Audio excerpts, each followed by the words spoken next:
U.S. troops finally due to withdraw from Iraq by December 31st, nearly 9 years since the start of the war. At a White House meeting with Iraq's Prime Minister, President Obama says the troops are leaving a sovereign and self-reliant Iraq. Although it's the end of America's official deployment in the country, the notorious military contractor Blackwater may be set to return. The company's been accused of killing Iraqi civilians, now rebranded itself as Academi in an attempt to lose its mercenary image. RT's Sean Thomas has more from Baghdad.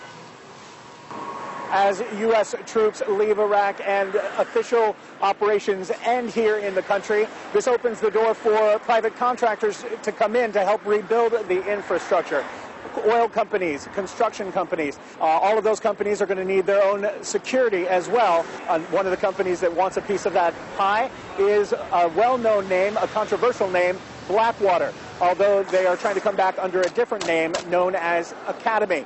Now, Blackwater, of course, is infamous for the 2007 massacre at Nisour Square, known as the Nisour Square Massacre, where 17 civilians were killed.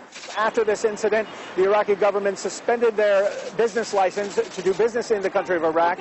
After this, they tried to reinvent themselves and come back under the guise of XE services, and now it looks like the company is trying to reinvent themselves again so that they can get a piece of this contracting pie, this time under the name of Academi. The new CEO of the company, Ted Wright, in an interview to Wired magazine in December, said the following, and I quote, "As we make changes and they take root and we convince everyone that they are real, then the real proof in the pudding is convincing the government of Iraq and the U.S. government to let us do business in Iraq."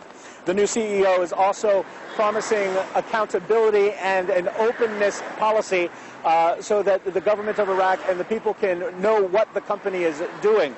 Now, let me give you one example as to the types of contracts that this new Academi company is interested in.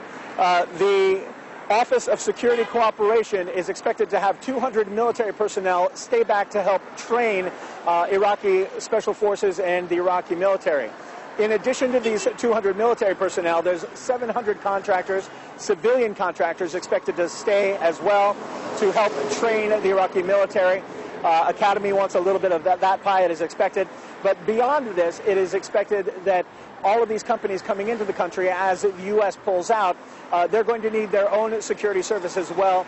And Academi wants to make sure that they get in on the ground floor as the U.S. troops leave. Of course, interesting developments. Infamous company Blackwater trying to come back to Iraq after having been expelled in 2007 after questionable practices. We'll keep you up to date as more information becomes available. In Baghdad, Sean Thomas, RT. Dr.